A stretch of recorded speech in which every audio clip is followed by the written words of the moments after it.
Programa patrocinado por Bodegas Marqués de Cáceres. De la cepa a la copa.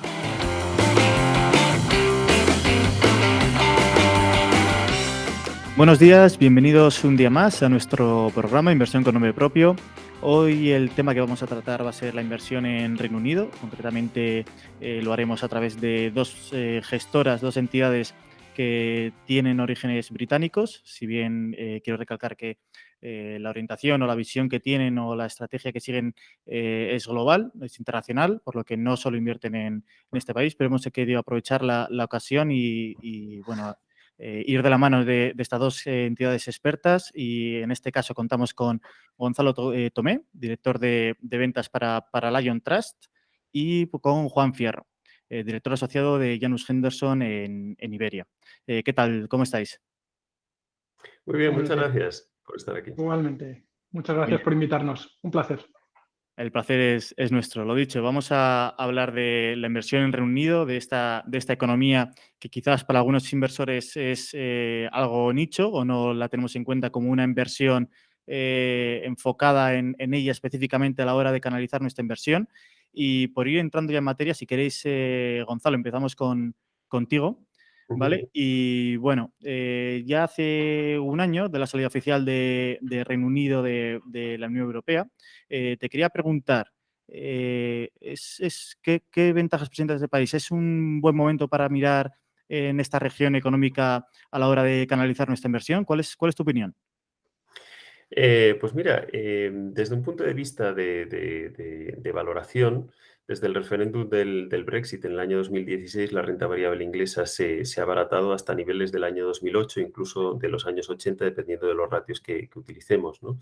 Y de media está un 40% más barata que la renta variable global. Por ejemplo, con datos a 31 de diciembre de 2021, el PER adelantado del FTSE All Share es de un 12,7 veces, perdona, frente a 14 veces de la media histórica del FTSE All Share, que es el índice de referencia de la bolsa británica.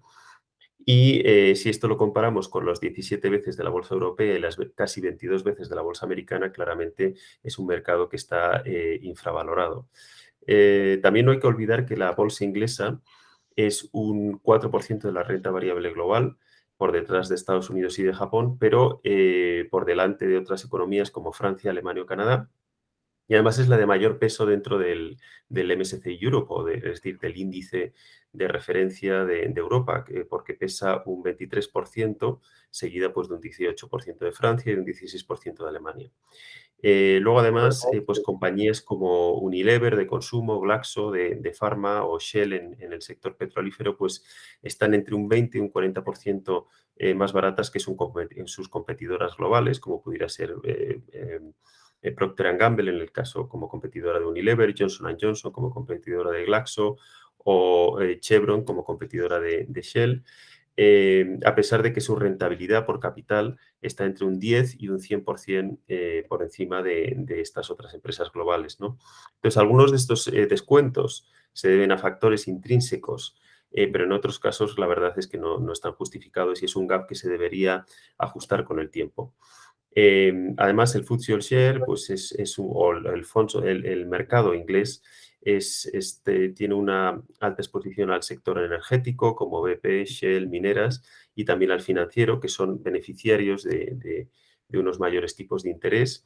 Y por último, para acabar, pues muchas de las empresas del FTSE son multinacionales con ventajas competitivas y poder de precio, lo que les permite trasladar las subidas de coste que está habiendo ahora, sobre todo en la parte de materias primas, al cliente final. Y este es uno de los aspectos que luego comentaré brevemente de nuestros dos fondos de renta variable inglesa.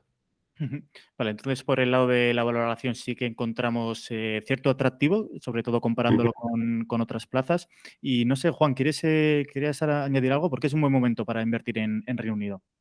Sí, yo estoy muy de acuerdo con Gonzalo. Yo creo que es un mercado, y como bien has indicado al principio, es un mercado nicho, pero al mismo tiempo es un mercado muy global. Hay que tener en cuenta que, especialmente si nos enfocamos a las grandes compañías del Reino Unido, por origen de facturación, mirando al FTSE 100, únicamente o aproximadamente el 20% se genera en el Reino Unido, el mercado doméstico, y principalmente el resto de esa facturación, el 80% viene de mercados fuera del Reino Unido, es decir, fundamentalmente Europa y Estados Unidos, pero también exposiciones emergentes. Por lo tanto, el Reino Unido ofrece unas peculiaridades, especialmente en ese segmento de las grandes compañías, unas peculiaridades importantes, ese acceso al mercado global, pero también a medida que bajamos en la capitalización bursátil del mercado británico, pues vamos ganando más exposición a la economía doméstica. Y como bien Gonzalo ha indicado,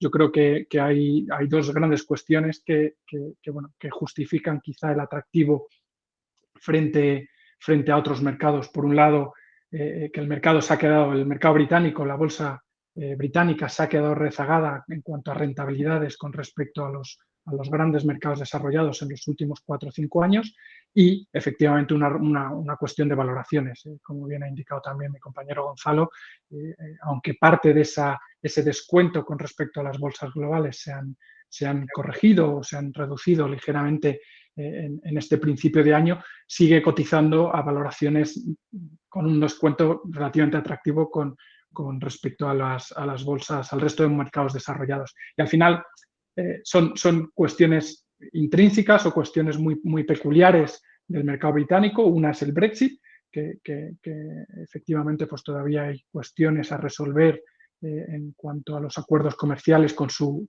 mayor socio comercial, valga la redundancia, que es Europa, pero luego también al mismo tiempo tiene compañías de un enorme atractivo que evidentemente no está justificado el que coticen a estos múltiplos. Y de hecho yo creo que es importante resaltar, como hemos visto especialmente en el 2021, como la actividad en M&A, en la parte de adquisiciones, ya no solo del sector del capital riesgo, del private equity, que ha sido el año de mayor actividad de ofertas por parte del private equity para comprar compañías británicas, sino incluso en la parte pública, numerosos anuncios o intentos de adquisiciones de empresas que cotizan en el mercado británico, porque los descuentos, los activos que poseen estas compañías son muy interesantes. Por lo tanto, totalmente de acuerdo con el punto de vista de que el mercado británico a día de hoy ofrece atractivo, tanto por esas valoraciones, por esas rentabilidades, por la composición del mercado, y lo estamos viendo en la actividad de intento de compras o adquisiciones por parte de otras compañías.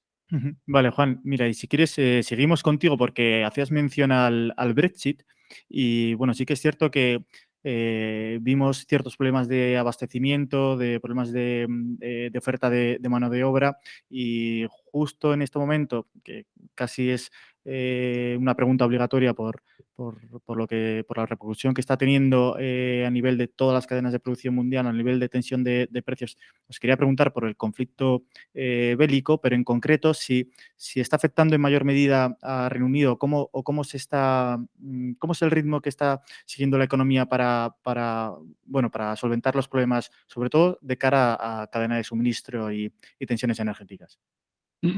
Efectivamente, como mencionábamos antes, es un mercado nicho, pero no está inmunizado a todo lo que está sucediendo en el resto del mundo. Y yo creo que ya antes de que se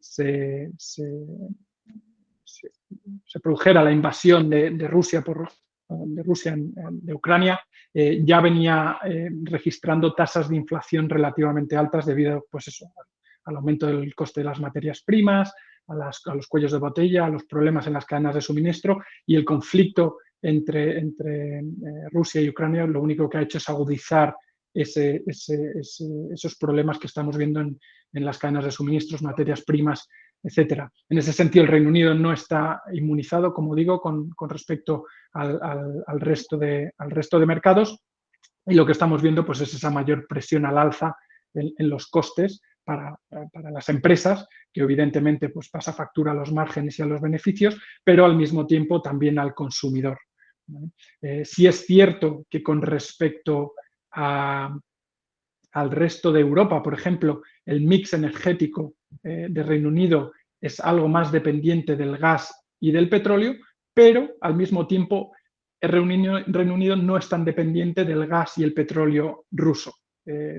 Algunos informes estiman que aproximadamente el gas y el petróleo ruso suponen cerca de un 6 o un 8% del mix energético de Reino Unido. Pero sí que es cierto que cerca de ese mix energético de Reino Unido, el gas y el petróleo representan cerca de un 75 o 76% frente al 57-58% del conjunto de Europa. Por lo tanto, en definitiva, es un mercado que no está inmune al conflicto que estamos viendo en el este de Europa. Sí que es cierto que es una economía muy dependiente del gas y del petróleo, pero al mismo tiempo no es tan dependiente del gas y del petróleo ruso como lo es el conjunto de la economía europea. Fundamentalmente el gas y el petróleo de Reino Unido se abastece vía aproximadamente 2/3 viene de Estados Unidos y del norte de Europa, de Noruega. Por lo tanto, no es inmune y sí que está viéndose afectado por el conflicto. Sí, Gonzalo, y mira, también siguiendo con el Brexit, quizás se enfriaron algo las relaciones entre el bloque europeo y la economía Reino Unido, la economía británica. Te quería preguntar si a raíz del conflicto bélico veremos un mayor acercamiento entre ambas posturas sin embargo, o veremos una continuidad en este enfriamiento de las relaciones. ¿Cuál es tu opinión? Pues mira, tal vez en temas de defensa sí que puede ser que haya un acercamiento con sus socios europeos, pero sinceramente en otros temas no pensamos que vaya a ser así, es decir, en temas económicos. Hay que tener en cuenta que el Brexit, o sea, que los ciudadanos británicos en realidad votaron 2 veces por salir de la Unión Europea, uno en el referéndum del Brexit del año 2016 y luego en las elecciones que hubo a finales del año 2019 dando mayoría absoluta a Boris Johnson, en el cual él ya defendía precisamente la salida del Reino Unido de la Unión Europea, ¿no? Con ese lema de Getting Things Done, ¿no? Es decir, vamos a hacerlo realidad. Por lo tanto, desde un punto de vista, o sea, yo eso que dicen que igual dentro de 15 años vuelven a solicitar el ingreso en la Unión Europea, no lo sé, pero la realidad es que los ciudadanos británicos han querido salir de la Unión Europea. Entonces, y luego, por otra parte, el Reino Unido está haciendo sus propios acuerdos comerciales, apalancándose en la Commonwealth, es decir, las relaciones que tienen ya con sus antiguos, digamos, las antiguas colonias, ¿no? De hecho, ya han firmado acuerdos comerciales con Australia, están en ello con Estados Unidos, con Canadá y con otras potencias. Entonces, poco a poco, nos gusta o no, pero la economía inglesa nosotros pensamos que irá siendo cada vez más diferente a la economía europea y por eso nosotros pensamos que puede ser interesante invertir en fondos de renta variable inglesa para ganar exposición a esta economía que es muy importante dentro de Europa. Ya os decía antes que es un 23%, tiene un peso del 23% en el MSCI Europe y que poco a poco se va a ir diferenciando de la economía europea. Y por eso pensamos que si los inversores quieren ganar exposición al mercado europeo, pueden hacerlo con fondos europeos, ¿vale? O continentales y hacerlo con especialistas como pueda ser Janus Henderson o como podamos ser nosotros, de fondos especializados en renta variable inglesa. O bien, si quieren ganar exposición a este mercado, que además está barato y que tiene cierta resiliencia, como bien ha dicho Juan, a estas subidas de tipos y a las subidas de las materias primas, desde luego está más aislado del gas ruso, del petróleo y del gas ruso que el resto de Europa y particularmente, claramente, que toda Europa del Este, pues también si quieren ganar los inversores esa exposición adicional lo pueden hacer con fondos especializados en Reino Unido. Mira, si queréis pasamos ahora al ámbito de política monetaria, porque quizás para los oyentes y para los inversores tienen siempre más en mente las decisiones que puedan venir por parte de la Reserva Federal o del Banco Central Europeo. Y bueno, si quieres, empezamos contigo, Juan. Y bueno, te quería preguntar qué decisiones está adoptando, cuál es la diferencia con respecto a estos dos grandes bancos que he mencionado en cuanto a rumbo de política monetaria. ¿Han comenzado ya un ciclo de subidas? ¿Qué podemos esperar y cómo puede afectar, en cierto modo, a los mercados financieros? Efectivamente, el mercado, el Banco de Inglaterra va un paso por delante con respecto a otros, o la mayoría de bancos centrales de mercados desarrollados, en concreto. Pues es evidente que el Banco Central Europeo y también por delante, aunque en menor medida, que la FED, A día de hoy, el Banco de Inglaterra ha realizado 3 subidas de tipos consecutivas de 0,25. Por lo tanto, ahora mismo el tipo de referencia en el mercado británico está en torno a 0,75. Las estimaciones son en que pueda haber 1 o 2 subidas más a lo largo de este año. También es cierto, y ahora entraré un poquito en algo más detalle en ese sentido, también es cierto que lo que comentaba al principio, el impacto del conflicto de Rusia-Ucrania está llevando a cabo una subida de la inflación. Eso también supone ya no solo un mayor coste de las materias primas y un mayor coste para las empresas, sino también, evidentemente, los ingresos reales para las familias pasa factura al consumo. Por lo tanto, quizá esa mayor inflación también suponga una ralentización de la economía británica, lo que supone al mismo tiempo que se están revisando a la baja las perspectivas de crecimiento económico de la economía. Por lo tanto, esas perspectivas de nuevas subidas de tipos de cara a lo que queda de año, pues ahora mismo existe mucho debate y cierta incertidumbre sobre el número de subidas. Pero hasta la fecha se han producido 3 subidas de tipo y lo que sí que es cierto es que en la última comparecencia tras la última subida de tipos a mediados de marzo, el tono, la retórica del Banco de Inglaterra fue menos optimista o menos, como dicen los ingleses, menos hawkish. Y la razón fue esa. La razón fue, ven que el optimismo, la confianza empresarial, la creación de empleo siguen siendo sólidas, pero sí que empiezan a haber ciertos factores o ciertos indicadores de que de la confianza del consumidor se está empezando a verse dañada sobre todo por este repunte de la inflación, lo cual, como digo, afectará al consumo y, por lo tanto, esas previsiones de crecimiento que al principio, hace 3-4 meses, para la economía británica, para este 2022 se anticipaban de crecimiento del PIB de cerca del 7-7,5%.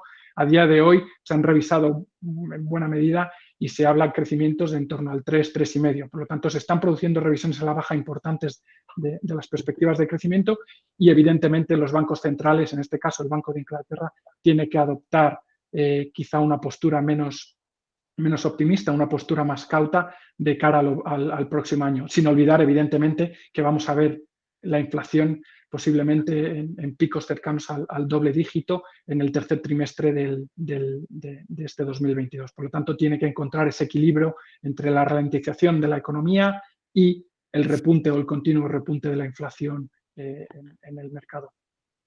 Sí, Gonzalo, tú, por tu parte, ¿también esperáis 2 subidas de tipos adicionales y esa ralentización? ¿Qué puedes añadirnos? Sí, es decir, yo estoy completamente de acuerdo con lo que dice Juan, simplemente apuntar que, como bien ha dicho él, es decir, el Banco de Inglaterra está por delante de muchos otros bancos centrales, como la FED y el Banco Central Europeo. Efectivamente, ya ha subido los tipos 3 veces, ahora está en el 0,75. Sin embargo, como bien ha dicho Juan, a diferencia que del Banco Central Europeo y la FED, sí que su tono ha sido bastante más suave, porque el mercado estaba descontando subidas de tipos de interés que lo llevaran al 2%, pero también es cierto, y que la inflación probablemente a finales de la primavera o de cara al tercer trimestre alcance incluso, bueno, el 8%, esa era la previsión, probablemente después del conflicto de Rusia y Ucrania pueda subir incluso algo más. Pero coincido plenamente en que la retórica o el tono del Banco de Inglaterra ha sido bastante más suave, es decir, han subido los tipos 3 veces, pero tal vez no los suban tanto como el mercado lo está descontando. Más que nada, y esto ya es en términos generales, es decir, aquí hay un error, o sea, hay riesgo de un error de la política monetaria en todos los bancos centrales, y es que si suben demasiado los tipos, lo que van a hacer va a ser ralentizar el crecimiento, tanto de la economía del Reino Unido, europea o en el caso de la FED, en Estados Unidos. Y por otra parte, también hay que tener muy en cuenta que esta no es una inflación porque el mercado está sobrecalentado por una fuerte demanda, ¿vale? Es un problema de que se ha reabierto la economía tan rápido como se cerró en el año 2020 por las restricciones del COVID, y esto ha hecho que, como toda la economía funciona en un just-in-time, ¿vale? Toda esta cadena de suministros se ha roto y volver a abrirla pues esto supone que la demanda temporalmente es mucho más fuerte que la oferta. Pero no es que las economías estén sobrecalentadas y ya hablando específicamente del caso de Reino Unido. Entonces, si suben los tipos demasiado rápido y demasiado alto, lo que van a hacer va a ser ralentizar demasiado la actividad económica, incluso podrían llevarnos a una recesión. Por eso, el hecho de que el Banco Central, vamos, el Banco de Inglaterra ha subido tipos y seguramente pensamos que subirán tipos al menos 1 o 2 veces más, pero el hecho de que hayan cambiado el tono ya da una idea de que probablemente los otros bancos centrales vayan detrás. De todas formas, decir que la Fed ha subido tipos, sí, pero el Banco Central Europeo ni siquiera ha subido tipos. Entonces, podrán tener una retórica más dura, pero la realidad es que no ha subido tipos en Europa, ¿vale? O sea, que coincido plenamente con lo que dice Juan y yo confío en que no haya errores en la política monetaria, ni del Banco de Inglaterra, ni en la Fed subiendo tipos demasiado rápido y demasiado alto.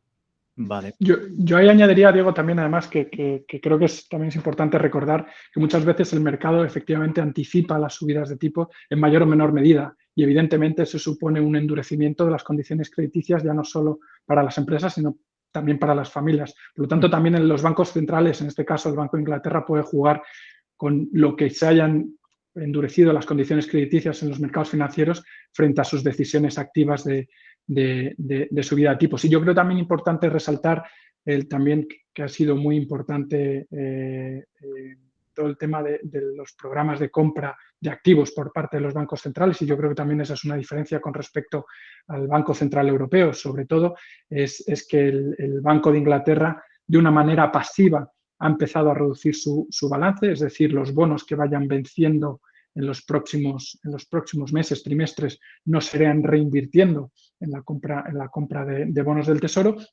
Y sí que es verdad que han dado guía o han anticipado que hasta que no veamos tipos de interés en torno al tipo de referencia, en torno al 1% en el mercado británico, no van a pasar a reducir su balance de una manera más activa. Pero sí que es cierto que su balance ha empezado a reducirse de una manera pasiva, no reinvirtiendo los bonos que venzan en los próximos meses. Por lo tanto, también ahí hay una menor liquidez para el mercado y también eso se traduce quizá en un menos, pero un endurecimiento de las condiciones crediticias en los mercados financieros. Ujú. Vale, entonces, por ir quizás cogiendo todo lo que estamos comentando hasta ahora, tenemos antes, al principio comentabas, Gonzalo, que el mercado británico también generaba o presenta una oportunidad de inversión por la composición que tenía el tejido empresarial en sí, que tenía. Comentabas antes, mencionabas Unilever con empresas de consumo defensivo, también tenemos una ponderación elevada en servicios financieros, mineras, comentabais.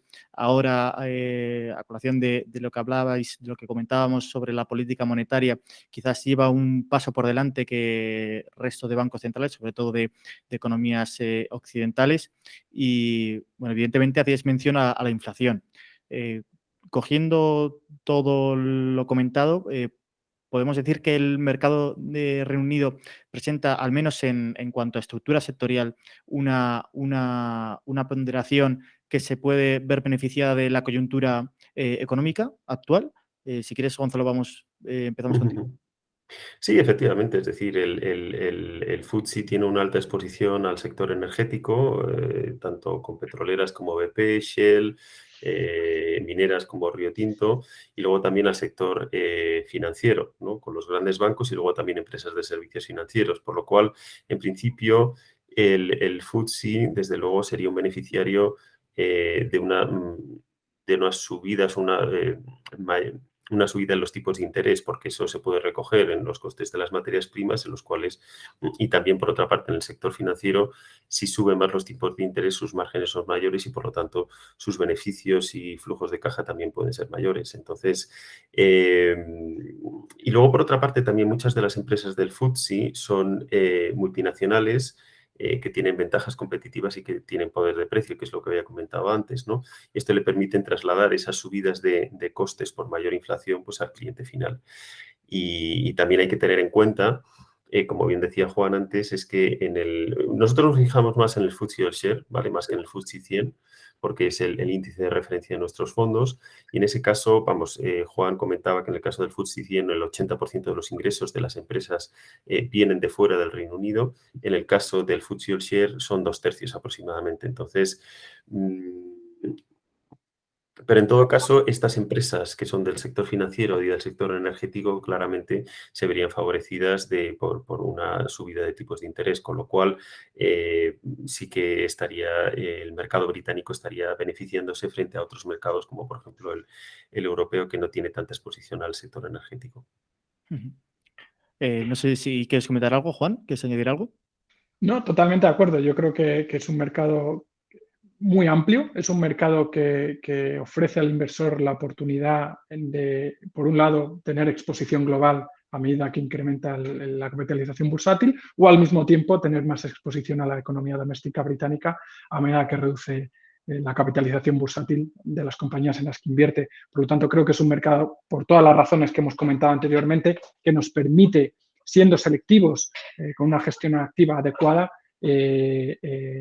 poder tener exposición tanto a esa economía doméstica que pueda verse beneficiada en el medio largo plazo por el consumo, pero también al mismo tiempo, como indicaba Gonzalo, de la coyuntura actual por ese sesgo en las grandes compañías pues al precio de las materias primas, al tema de los servicios financieros, en concreto los bancos, etcétera, etcétera. Yo creo que también es importante ponerlo en perspectiva con respecto, por ejemplo, al mercado británico, y esto yo creo que es un poco el resumen de todo. A medida que suben los tipos, a medida que aumenta la inflación y suben los tipos, como bien sabemos, el mercado americano, cerca de un tercio o un 35% del peso del mercado americano es tecnología. Muchas de esas compañías, dejando de lado las grandes compañías, son compañías que no generan beneficios o no han generado beneficios y por lo tanto se están descontando a futuro porque los tipos estaban bajos a valoraciones relativamente muchas veces desorbitadas.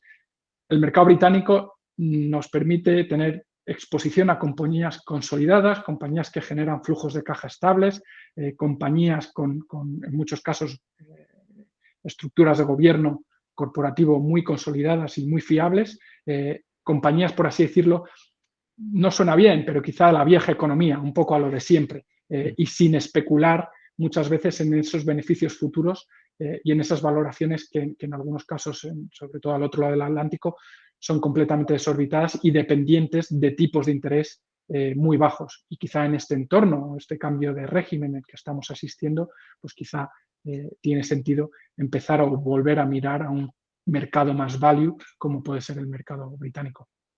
Totalmente. Mira, si queréis, vamos a pasar ahora a la política fiscal, ¿vale? Porque hemos visto paquetes de estímulo, sobre todo en Europa y en Estados Unidos. Y os quería preguntar cuál ha sido el movimiento en este aspecto por parte del gobierno británico. ¿Y qué podemos esperar? ¿Ayudará, impulsará la recuperación de las empresas británicas, sobre todo ahora a raíz del conflicto bélico? ¿Cuál va a ser el camino a seguir? Si quieres, Gonzalo. Comentamos el tema. Sí, bueno, el gobierno de Reino Unido implementó varias medidas en el año 2020-2021 para estabilizar la economía. Ellos inyectaron liquidez a las empresas, les concedieron préstamos baratos y les permitieron retrasar el pago de impuestos. Esto ha ayudado a que las compañías tengan ahora mismo unos niveles de liquidez históricos, aproximadamente y de media. Las compañías que están en el FTSE All-Share pues tienen un 15% de liquidez frente a activos. Que, como decía, pues es el máximo histórico, y esto permite que puedan pagar dividendos, recomprar acciones, reducir deuda o invertir en su negocio. Algunos de estos, muchos de estos paquetes fiscales que se habían implementado los años pasados siguen vigentes. Y el gobierno de Reino Unido está completamente decidido a apoyar su economía. Y además, algo positivo que ha hecho el Brexit es que tanto sindicatos, gobiernos y empresarios están, digamos, unidos para para mejorar las condiciones empresariales y también mejorar las condiciones de los ciudadanos frente a este shock que ha sido el tema del Brexit. Por lo tanto, las políticas fiscales que está implementando el gobierno, más luego todo el entorno de emprendimiento que hay, la cultura de emprendimiento es algo que está favoreciendo también el crecimiento de la economía inglesa. Sí, Juan, ¿quieres añadir algo? No, básicamente estoy también de acuerdo con Gonzalo. Sí que es cierto que quizá en los últimos meses sí que estábamos viendo quizá un cierto plan de consolidación fiscal, empezar a reducir el déficit por parte del gobierno británico, sobre todo para poner un poco en orden las cuentas públicas. Pero también yo creo que hay que leer eso muy bien en clave política. Las elecciones en Reino Unido son en mayo del 2024. Es verdad que parecen muy distantes, pero cuando se lleva esto al terreno fiscal, evidentemente, por lo que leemos en los distintos informes y lo que nos comentan los expertos, es que antes de las elecciones posiblemente haya un relajamiento fiscal o una política fiscal más laxa, pero antes de llegar a esa política fiscal más laxa, posiblemente tenga que consolidar algo más las cuentas públicas. Nuevamente, volviendo al anterior, es cierto que el entorno macroeconómico, la coyuntura, ha cambiado desde finales de febrero por el conflicto bélico y a efectos fiscales, pues también tiene que haber cierto soporte al consumidor y a las empresas para hacer frente a este entorno de mayor inflación, pero yo creo que hay que mirar un poco más a ese medio-largo plazo y ver en esa consolidación de las cuentas y al mismo tiempo mirar la clave política a las elecciones del 2024. Por lo tanto, posiblemente, si no se alarga el conflicto, ojalá que no, y se resuelva, veamos cierta consolidación fiscal, cierto orden en las cuentas públicas antes de nuevas rebajas fiscales, antes de las elecciones del 2024. Bueno, pues después de todas las claves que nos habéis dado y bueno, y de presentar bueno, tanto los pros como los contras que puede presentar el mercado británico, y por ir acabando, quiero preguntaros por cómo podemos, qué vehículos podemos utilizar para canalizar nuestra inversión y aprovecharnos de esta inversión. Si queréis, Gonzalo, comenzamos contigo y nos cuentas un poco algunos de los vehículos que gestionáis y que está enfocado en este mercado y cómo podemos aprovecharnos de ello. Y luego acabamos contigo, Juan. Vale, muy bien, sí, estupendo. Pues mira, nosotros tenemos dos fondos en formato UCITS de renta variable inglesa. Uno de ellos es el Lion Trust Special Situations. Este es un fondo que tiene 300 millones de euros en formato UCITS. Además es bueno, traspasable, está disponible en Allfunds, en Inversis y en muchas otras plataformas, Bankinter, Bancamarts, tanto con clases limpias como con clases retail con retrocesiones. Este es un fondo que se lanzó en el año 2012 en formato UCITS, pero replica el fondo domiciliado en Reino Unido que tiene track record desde el año 2005. Y desde entonces ha superado al FTSE All Share 14 de los últimos 16 años, añadiendo cada año más de un 6% de alfa neto de comisiones con respecto al índice. Y no solo es que además ha tenido muy buena rentabilidad, sino que además lo ha hecho con menor volatilidad y con un mayor control de las caídas. Anthony Cross es el padre de la estrategia. Él se incorpora a Lion Trust en el año 97 y, como decía, empezó a lanzar los fondos siguiendo esta estrategia en el año 98. La estrategia lo que se basa es en la identificación de empresas que tienen activos intangibles, que son difíciles de replicar por la competencia, que implican barreras de entrada y que, por lo tanto, tienen una ventaja competitiva sostenible que se traduce en una mayor rentabilidad en el largo plazo y que, además, los gestores consideran que el mercado no lo ha puesto en precio. Entonces, hay unos 25 activos intangibles, pero ellos se fijan principalmente en tres, que son la propiedad intelectual, por ejemplo, pues empresas farmacéuticas como GlaxoSmithKline que tienen patentes y que por lo tanto protegen esos ingredientes activos que han descubierto esos nuevos medicamentos durante 10, 15 o 20 años, o en el sector industrial, también empresas que tienen amplias redes de distribución, ya sea física o digital, porque eso es algo que es muy difícil de replicar. Por ejemplo, una vez más, en el caso de GlaxoSmithKline tiene una fuerza de ventas, vamos, tiene 140.000 empleados por todo el mundo, de los cuales la mitad son empleados de marketing y de ventas. Entonces, en replicar eso es algo muy difícil. Y luego también se fijan en un tercer activo intangible, que son empresas que tienen al menos un 70% de sus ingresos recurrentes. Este es un fondo que tiene sesgo a calidad y, de hecho, es un fondo que es all cap.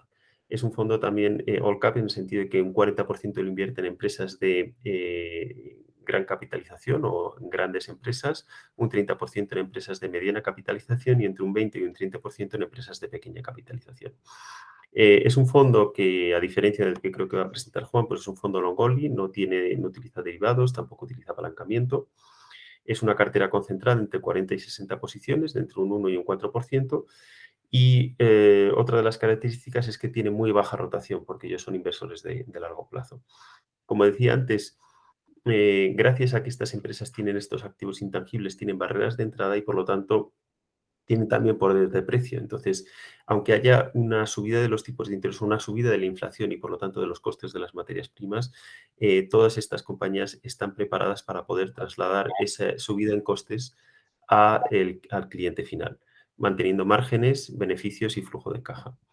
Y ya por último decir que ellos favorecen sectores donde la propiedad intelectual marca el éxito de la compañía, como es el sector farma, el sector industrial, consumo global y también empresas de servicios financieros. No necesariamente bancos, pero sí empresas de servicios financieros.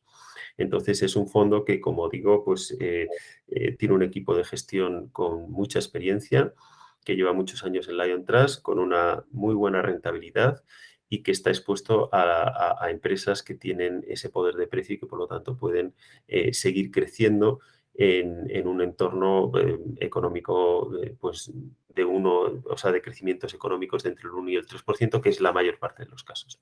Muy bien, ahí tenemos un fondo de renta variable pura, por así decirlo, y Eso es. en tu caso, en el caso de Janus Henderson, ¿qué opciones nos presentáis?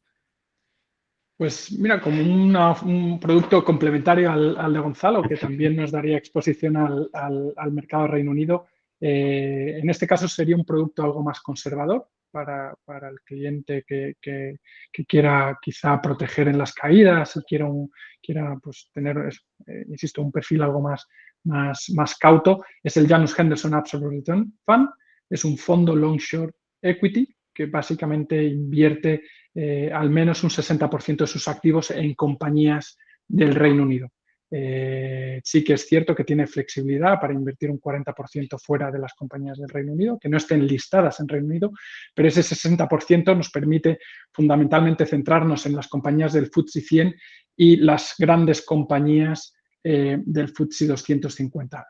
Ello conlleva, pues, al final, tener exposición a las grandes dinámicas o tendencias que vemos a nivel global a través de esas compañías del FTSE 100, pero al mismo tiempo también tener exposición a la economía doméstica británica. Como decía al principio, es un long short, también eso nos permite pues, jugar las tendencias tanto más a largo como a corto plazo, es decir, aquellos momentos en los que vemos que las condiciones de mercado invitan a tener una mayor exposición larga al mercado, estaremos con una exposición neta al mercado pues más elevada, mientras que en condiciones de mercado más difíciles reduciremos nuestra exposición neta y adoptaremos una posición más cauta. Es una estrategia con un track record de cerca de 15-20 años, con el mismo equipo de gestión durante toda la historia de la estrategia. El fondo UCITS tiene aproximadamente unos activos de unos 2.300 millones. Y bueno, a efectos, como comentaba antes, yo creo que para el inversor más conservador que quiera proteger en las caídas, es una estrategia interesante. En los últimos 5 años, la máxima caída que ha sufrido es en torno al 3,5% y históricamente ha generado pues, rentabilidades de un dígito aproximadamente medio, con volatilidades muy controladas. Y hay eso, pues, insisto, una estrategia complementaria para aquellos inversores que quieran tener exposición al Reino Unido, pero al mismo tiempo jugar esas tendencias globales a través de este fondo. Bueno, chicos, yo creo que ha sido realmente interesante y que esta charla ha servido para que nuestros oyentes conozcan más a fondo el mercado británico, cómo podemos invertir en él, qué oportunidades presenta, pero también qué podemos esperar a raíz de el conflicto bélico y de estas tensiones, sobre todo por el lado de la inflación. También hemos podido ver dos productos, como bien decíais, los dos complementarios en cuanto a la hora de canalizar nuestra inversión y aprovecharnos de esta tendencia positiva que puede presentar el mercado británico. Y por mi parte solo me queda daros las gracias a los dos y desearos lo mejor. Gracias a vosotros. Gracias a vosotros. Gracias. Un abrazo. luego. Un abrazo. Gracias, adiós.